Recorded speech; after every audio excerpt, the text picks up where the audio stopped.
Hey guys, Puzzle here coming at you with my Kairyu-Shin Shark Umi build for the month of June 2023. I apologize if for this video I sound a little down in the dumps. I guess I'm coming down with the flu or something. Anyway, so I did promise that I was going to profile this. I have been kind of experimenting with a couple things and, you know, etc., etc., that I guess I'll be talking about in the profile. If you guys are just here for the deck, there's always going to be a deck image down below. So just feel free to, you know, just take that. The only thing I would appreciate if that you guys can leave a like just to make sure that the video got watched. And if you guys have absolutely any questions, please just comment down below. I love to talk about this deck. Let's just get started, guys.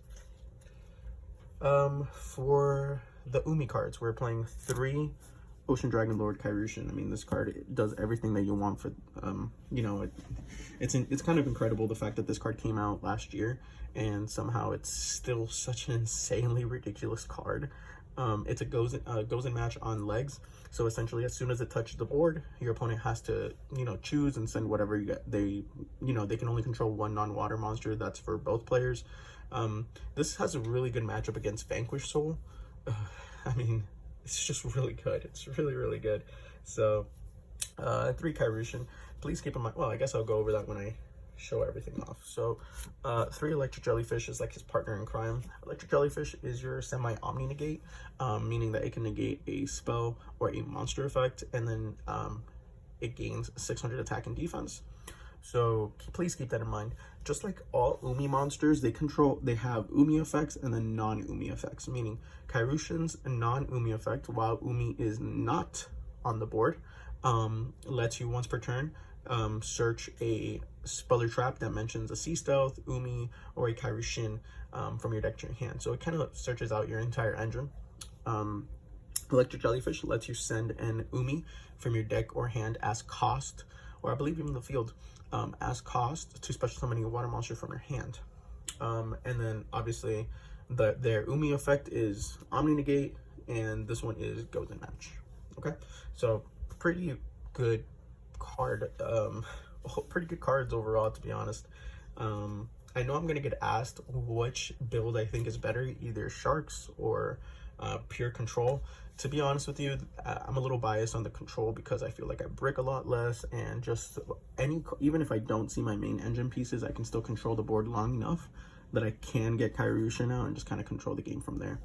But if you're looking for something fun, something a little bit more interactive, I do recommend this deck. It's really fun.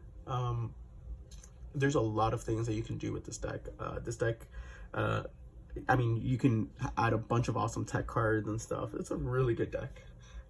Is what I'm saying. So for the rest of, I guess I should say, the Umi monsters, 2 Warrior of Atlantis. I consider this an Umi monster. Essentially, this is your terraforming for a legendary ocean. You discard it to the graveyard, and you get a legendary ocean from your hand. Normally, Warrior of Atlantis, you know, a lot of people play one of, etc., etc., but this card is just way too good in this deck. You need to see a legendary ocean for the level modulation for your sharks. So this card is, I feel like, a mandatory 2 of in this build. That is it for the Umi monsters. Now for the Friends of the Abyss, I'm so sorry. 3 Abyss Sharks.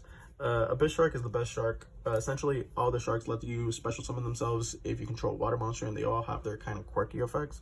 This one is the best effect because when this card is special summoned, you can add a fish, level 5. What is it?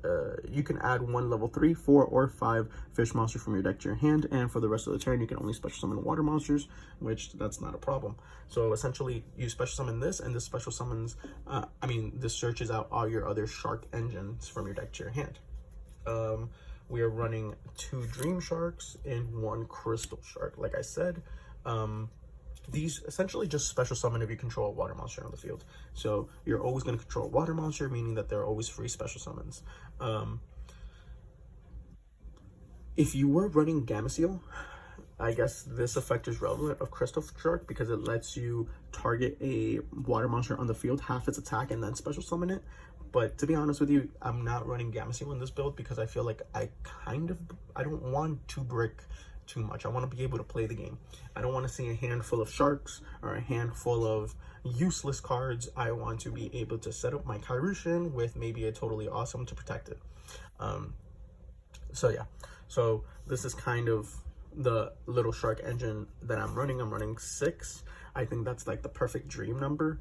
Oh, I get a dream shark. Anyway, also something quirky about it is that their original level is 5. So if you have Legendary Ocean, or Sea Stealth Attack, like let's just say you have Sea Stealth Attack, you can kind of attack, you know, with Crystal Shark and Sea Stealth Attack or proc, and it would destroy the monster because your original level is 5. Just something quirky to kind of, you know, do. Oh, and for the one extra monster, the one vanilla, I am running the one Terra King Salmon. So in this build, I believe Terra King Salmon is better than Giga Gaga Gigo, because it is a fish. So let's just say you were to run out of targets. With a Bish Shark can always search out Terra King Salmon, allowing it to special itself. So it's pretty good in this particular build. That is it for the monsters. I believe I only run 15. For the spells, we're running your Home Away from Home, 3, a Legendary Ocean. This card's crazy, obviously, and this deck even more so, because I feel like the best XYZ that you can go to is like the best XYZ that you can go to in almost 90% of the scenarios is totally awesome. You know, Bahamut Shark. So to do that, you know, you can special summon out your sharks, and they come out as level 4s because a Legendary Ocean modulates them to level 4s. So that's always really good. Also, it lets you normal summon out Kairyu-Shin from your hands. I mean, we all know this, right? So it's a really good card in this deck. The one Terraforming to search your Home Away from Home. This, I feel like I'm gonna get a comment because I always talk so highly about this card, but I'm only running one Sea Stealth attack. It's one Sea Stealth 2 in this particular build. Sea Stealth 2 in this build just doesn't do enough. I mean, I'm really running it because it's an Umi card. That's pretty much it. Other than that, it's whatever. I mean, it lets you kind of cheeky special summon Kairyu-Shin from the graveyard and let your opponent, you know, choose. But yeah, I mean, it's still a pretty good card. The fact that your opponent cannot target water monsters with non-water monster effects, but still, it's in this build doesn't really do all too much, if I'm being completely honest. That is it for the like Umi like spells and stuff. Let's do the consistency cards. 3 Fish Sonar. Obviously, this card's insane. Adds a level 7 or lower water monster from your deck to your hand that mentions Umi, and if you control an Umi, you can special summon a vanilla. Just pretty crazy, to be honest. 3 Foolish Burial Goods. In this build especially, I really recommend 3 Foolish Burial Goods. It's just too good. The Ice Barrier that usually searches out Gameciel or Kairyu-Shin now has access to search out any shark in your deck because they are level 5 or higher, and not only that, plays around Droll and Lockbird. Which at least in my locals is kind of a problem. 3 Pots of Prosperity. This card is insane in this deck. Just being able to search that one card that you need, like let's just say you opened up a Kairyu-Shin and a shark and like no Legendary Ocean, hell, let's maybe digging for 6 will get you a Legendary Ocean, you know what I mean? Or like a Warrior of Atlantis. So Pot of Prosperity is just crazy in this deck. I would highly recommend playing this card if you want to run any type of Umi deck, because honestly, Pot of Extrav is a really good budget replacement build, but it's better to pick a card in this deck than it is to draw 2 unknown cards. And also your extra deck matters in this, so XY. For the last of the spells, I am just running 3 Dark Ruler No More. I feel like this is just kind of a staple in Umi builds nowadays, because the fact that this deck doesn't go for game, so Dark Ruler No More doesn't matter, and just the fact that it's just really, really good. Being able to just, you know, the whole point of the deck has always been to protect Kairyu-Shin, and now even with this deck, yes, you do have some little quirky plays that you can make with the extra deck, but it's still Kairyu-Shin. So yeah, Dark Ruler No More is just really, really good. Nothing more, nothing less to say about that. For the trap lineup, I'm only running 8. I'm running 2 Sea Stealth and 2 Kairyu-Shin's Dark Reef. So Sea Stealth is obviously awesome. It lets you activate a Legendary Ocean or an Umi from your graveyard or from your hand when you activate this card, And then while Umi's on the field, you can activate 2 effects. It says once per turn, you can banish a water monster you control. And this turn, until the end of the turn, face-up spell and trap cards cannot be destroyed by battle, and then you return that monster back to your field. So it's a way of dodging stuff for your Kairyu-Shin. And your Kairyu-Shin always comes back, even if this card leaves the field. Okay. Its second effect is that if level 5 or higher water monster that was its original level was level 5 or higher were to battle, it gets a catastrophe effect or a contra effect. It essentially just destroys that monster immediately. So that's why kind of like, you know, attacking with like a crystal shark or something like that is kind of funny in this deck. But yeah. And 2 Kairyu-Shin's Dark Reef. I was running 3 Sea Stealth and 1 Kairyu-Shin's Dark Reef, but I didn't end up seeing my Umi stuff too much. Or if I saw it a little too late. So I just wanted to kind of just play around with the 2-2 ratio. It's not bad, obviously.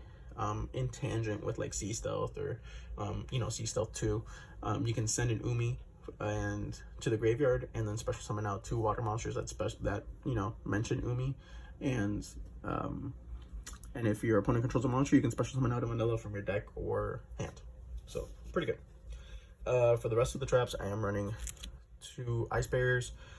I mean, the card searches out your entire deck. What can I say? Like, this, in this particular build, this card searches out your entire deck.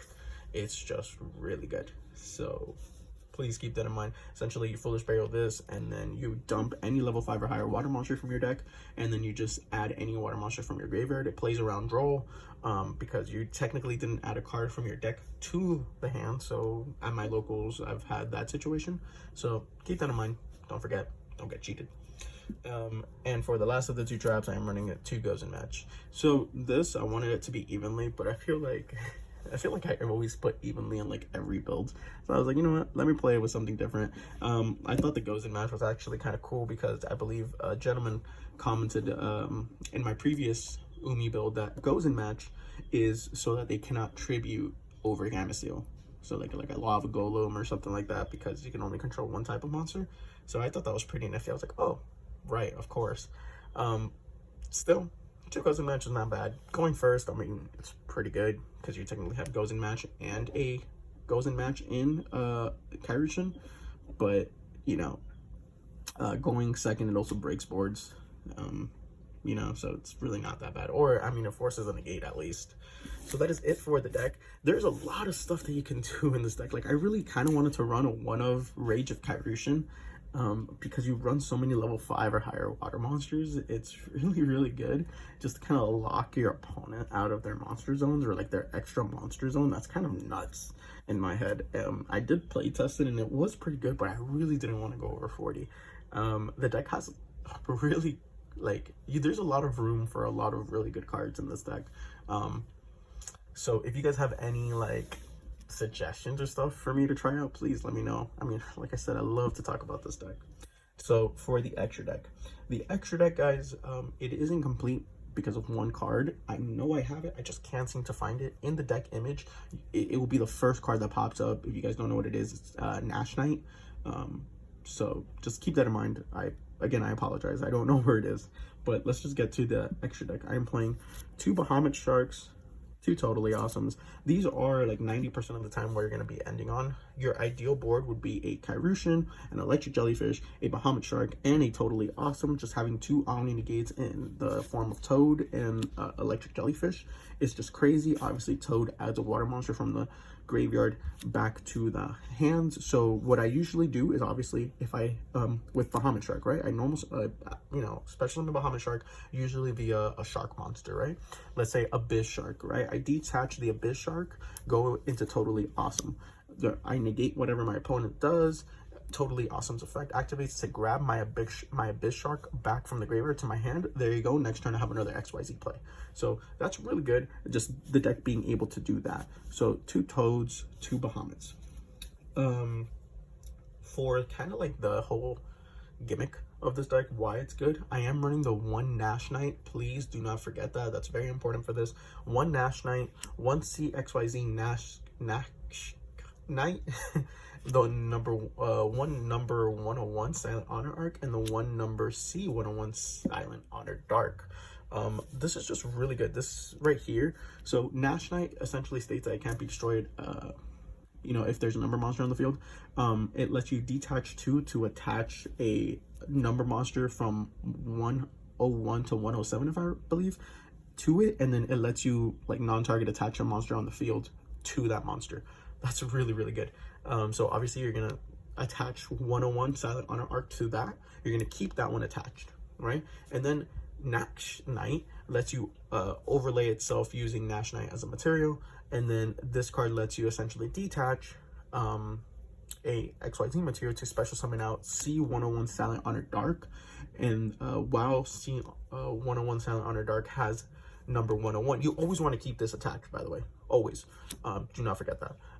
You can essentially what is it? Once per turn, you can target one of your special summon monsters your opponent controls and attach it to this card as a material. So that's really good, especially if they're playing under Dark Ruler no more, because you're basically stealing their entire board.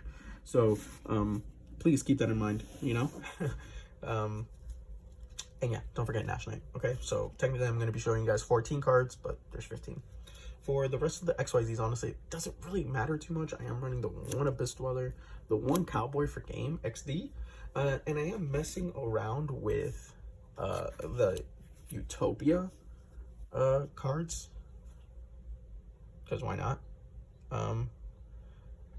Because I mean, there's multiple times where I can get 2 Toads out or 2 Bahamut Sharks out, and then I just can make Utopic Future, and then I can overlay into Utopic Draco Future, which is a pretty neat little thing. It doesn't come up too often, but it comes up every so often, so why not?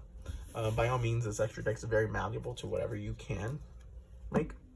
And then for the Link monsters, I am running the 1 Coral Anemone. Pretty good, lets you get back your Electric Jellyfish from the graveyard, your Water Charmer, and your Nightmare Phoenix. That is it for the deck, guys. I hope you guys enjoyed. Please comment if you guys have any questions. I would love to answer them for you guys. And again, I guess I've been feeling kind of sick. I've been kind of under the weather. It just hasn't really been my month. So thank you guys for sticking around and, you know, kind of backing me up. I appreciate every single one of you. Puzzle out.